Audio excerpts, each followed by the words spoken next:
మునుపటి భాగంలో ఈ గ్రామ ప్రజలందరూ బలి కోసం ఊరి పొలిమేరలో కట్టిపెట్టిన ఆ మేక వద్దకు ఈ భయంకరమైన ప్రదేశం నుంచి పొట్టు పిశాచాలు ప్రత్యక్షమయ్యి చనిపోయిన ఆ గోపన్న తమ్ముడు యొక్క ఆత్మను ఆ మేకలోనికి ప్రవేశపెట్టారు.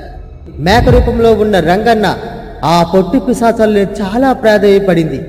కానీ నువ్వు ఇంకా బతికే అవకాశం లేదని ఆ పొట్టి పిశాచాలు ఆ మేకతో చెప్పాయి.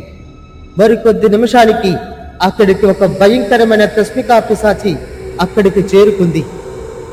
మేక రూపంలో ఉన్న ఈ రంగన్న ఈ పిశాచితో తను మీకు సహాయం చేస్తానని చెప్పాడు. ఆ మాటలు విన్న తస్మికా పిశాచి కోపంతో రగిలిపోయి ఇలా అంటూ ఉంది,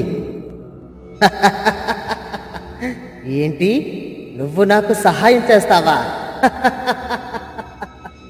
అల్పుడువైన నువ్వు మాలాంటి శక్తివంతమైన పిశాచాలకి సహాయం చేస్తావా? ఇది నమ్మతగ్యంగా అసలు నీకైనా ఉందా? అసలు ఈ ప్రేతాత్మ పిశాచి పట్టిక ఎక్కడ ఉందో తెలియక సతమతవుతున్న మాకు నీ వల్ల మాకు ఇంకొక సమస్య రాకూడదు. నిన్ను బలి తీసుకుని నీ ఆత్మ నాలో ప్రవేశించుకోవాలి. ఇక నీ మాటలో చల్లవు అని ఈ తస్మికా పిశాచి గట్టిగా అరిచి చెప్పింది. ఈ మేక రూపంలో ఉన్న రంగన్న ఆ తస్మికా పిశాచితో ఇలా అంటూ ఉన్నాడు, సరే పిశాచి, ఒక షరతు పెట్టు. నేను నీకు 2 రోజుల్లో ఖచ్చితంగా నువ్వు అనుకున్న ఆ ప్రేతాత్మ శక్తి పెట్టి ఎక్కడ ఉందో తెలుసుకోవడానికి ప్రయత్నం చేస్తాను.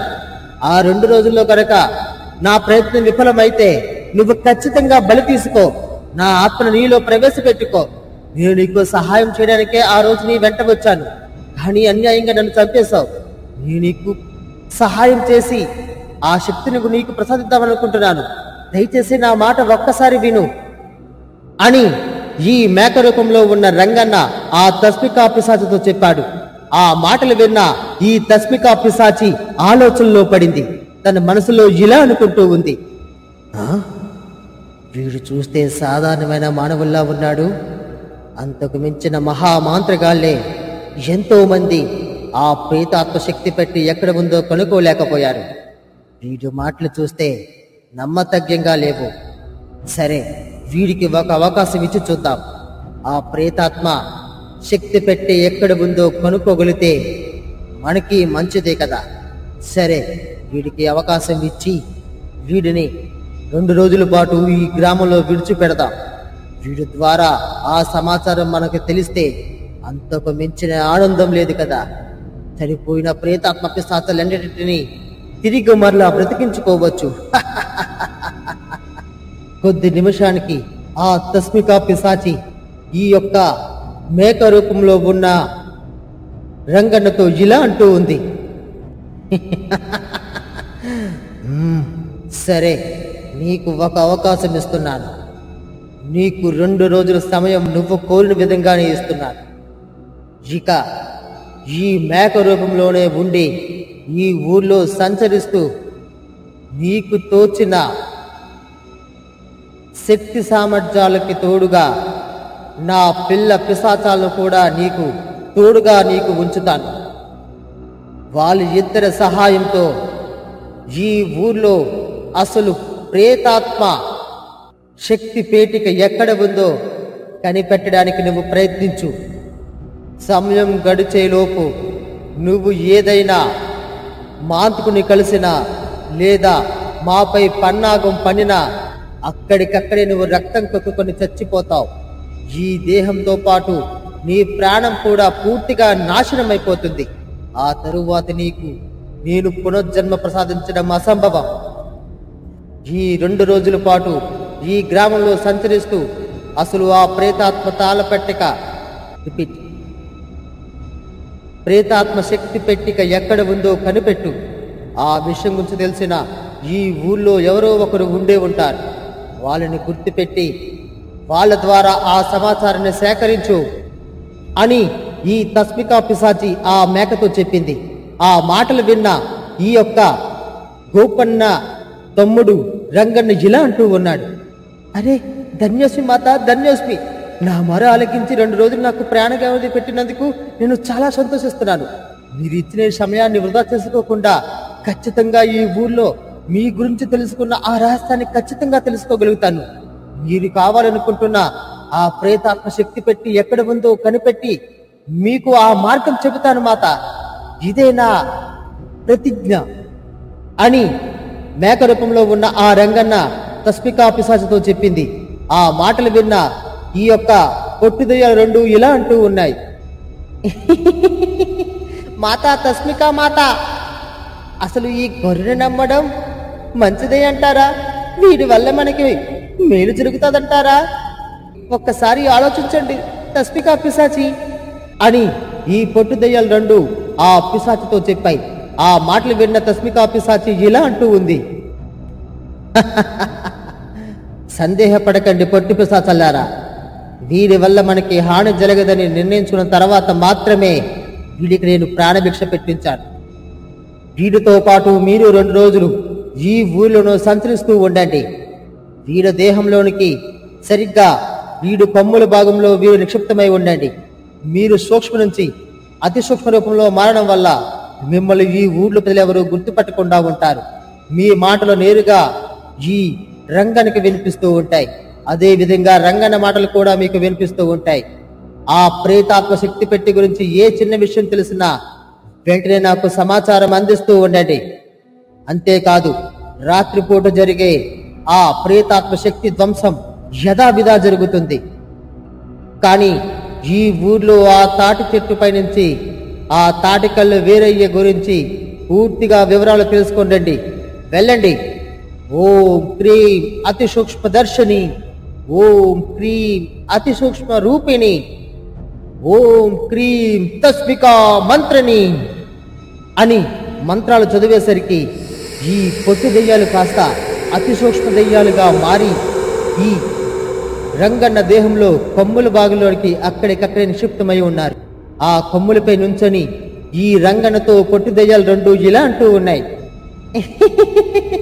ఒరే అర్పక మానవ, నువ్వు నిజంగా అదృష్టవంతుడివే. తస్మికా పిశాచిని మెప్పించి నీ యొక్క ప్రాణాన్ని 2 వారాలకి వాయిదా వేసుకున్నావు. 2 రోజులకి వాయిదా వేసుకున్నావు. నువ్వు సాహసుడివే. సరే పద పద, ఇక మనం ఊర్లోనికి వెళ్ళి ఆ ప్రేతాత్మ శక్తి పెట్టిక ఎక్కడ ఉందో కనిపెట్టాలి, లేకపోతే నీకు మరణం తప్పదు అని ఆ 2 పొట్టు దెయ్యాలు గట్టిగా నవ్వుతూ చెబుతూ ఉన్నాయి. ఆ మాటలు విన్న ఈ రంగన్న ఇలా అంటూ ఉన్నాడు. ఇదిగో పిశాచాలారా, మీరు చేసిన సహాయం మర్చిపోలేను. ఖచ్చితంగా ఈ 2 రోజుల వ్యవధిలోనూ ఆ తస్మికా పిశాచికి కావలసిన ఆ ప్రేతాత్మ శక్తి పెట్టిక ఎక్కడ ఉందో ఖచ్చితంగా కొనుక్కుంటాను. లేకపోయినా అసలు ఆ వీరయ్య గురించి కూడా క్షుప్తంగా తెలుసుకొని వద్దాం. అదండి, వెళ్దాం అని చెప్పి ఈ గొర్రె అక్కడి నుంచి నడుచుకుంటూ వస్తూ ఉంది. ఈ ఊరి పొలిమేరలో ఉన్న ఈ తస్మికా పిశాచి తిరిగి మరలా అక్కడి నుంచి వెనక్కి వచ్చేసింది. ఈదలా ఉండగా ఉదయమైన తర్వాత ఈ ఊర్లో కొంతమంది పొలిమేర వద్దకు వచ్చారు. గొర్రెని బలి ఇచ్చిన స్థానంలో చూస్తే అక్కడ ఎక్కడా శరీర భాగాలు కానీ రక్తం కానీ కనిపించలేదు. వాళ్ళిద్దరూ ఆ ప్రదేశాన్ని చూసి ఇలా అనుకుంటూ ఉన్నారు. అరే భీముడు, చూసావురా, ఇంతకు ముందు ఇక్కడ రక్తపు మార్కలు ఆనవాళ్ళకి కూడా కనిపించేవి, కానీ చిత్రంగా ఈసారి మాత్రం ఆనవాళ్ళు కూడా లేదురా.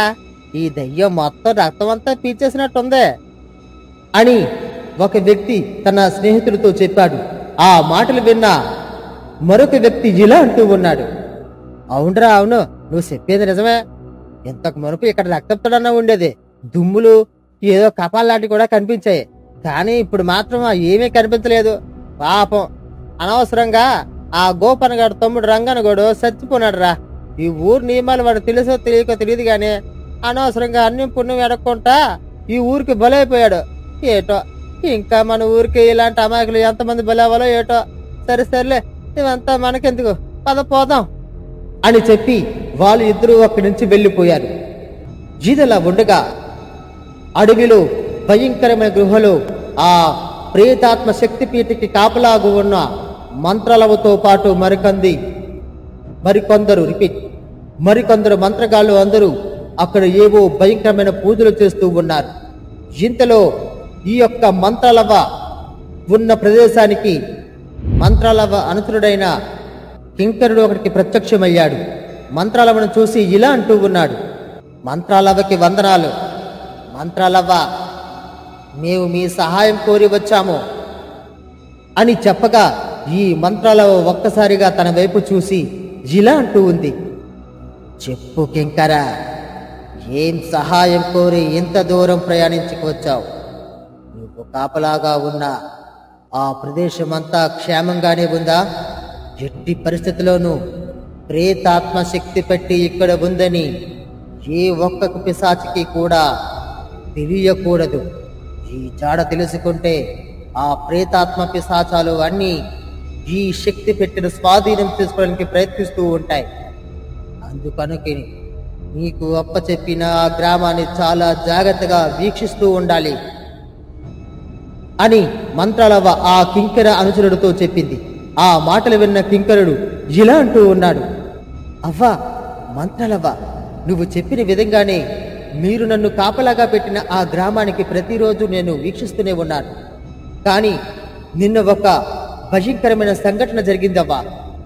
ఈ రత్నగిరిపురంలో దూరంగా ఒక భయంకరమైన పిశాచి భూగర్భంలో తన శక్తిని సంపూర్ణం చేసుకుంటూ నరబలి తీసుకుంటూ స్వేచ్ఛగా తిరుగుతూ సాగడం మొదలుపెట్టింది మంత్రాలవ్వ. అంతేకాదు, తన యొక్క దేహంలోనికి చనిపోయిన వారి ఆత్మలని తన స్వాధీనం చేసుకుంటూ తన ఆత్మశక్తిని పెంపొందించుకుంటుంది మంత్రాలవ్వ. నిన్న ఒక ఆత్మను చంపడంతో పాటు వేరొక జంతు దేహంలోనికి తన ఆత్మను ప్రవేశపెట్టి ఊర్లోనికి ఆ తాటికల్లో వీరయ్య తెలుసుకోవడానికి ప్రయత్నం చేస్తుంది మంత్రాలవ్వ. అందుకని ఆ విషయం తెలుసుకోవడానికి ఇక్కడికి వచ్చాడు మంత్రాలవ్వ అని అని ఆ మంత్రాలవ్వ శిష్యుడైన కింకరుడు చెప్పాడు. ఆ మాటలు విన్న ఈ మంత్రాలవ్వ తనతో ఇలా అంటూ ఉంది, కింకరుడా, ఆ విషయంకి నువ్వు ఎట్టి పరిస్థితుల్లోనూ సందేహించరాదు. ఈ ప్రేతాత్మ శక్తి పెట్టిక ఇక్కడ ఉందే కానీ దీని శక్తి మొత్తం ఇప్పుడు మా అధీనంలో ఉంది. నువ్వు అనుకున్న విధంగా ఆ తాస్విక పిశాచి గురించి నాకు ఎప్పుడో తెలుసు. ఆ తాస్విక పిశాచి ఈ ప్రేతాత్మ శక్తి పెట్టి కోసం ఎన్నో వందల సంవత్సరాల నుంచి ఎదురు చూస్తూ ఉందన్న విషయం నాకు తెలుసు. కానీ ఈ ప్రేతాత్మ శక్తి పెట్టికను తెరవాలంటే దానికి గరుడ అరణ్యంలో అతి భయంకరమైన మంత్రశక్తులు కలిగిన ఒక తాటి చెట్టుకి పడి ఉన్న రంధ్రంలో దాగి ఉంది అసలైన శక్తి సొంపటి. ఆ తాటి చెట్ల రంధ్రంలో ఈ యొక్క ప్రేతాత్మ శక్తి పెట్టిని ఏ విధంగా తెరవాలో అంతా క్షుప్తంగా రాసిన ఆ తాళపత్రాలు ఆ చెట్టులో క్షేమంగా భద్రపరిచి ఉన్నాయి. ఆ చెట్టుకు చుట్టూ భయంకరమైన మంత్రజలంతో పాటు కొన్ని పిశాచాలతో నిండి ఉన్న రాళ్ళను కూడా ఏర్పాటు చేస్తారు.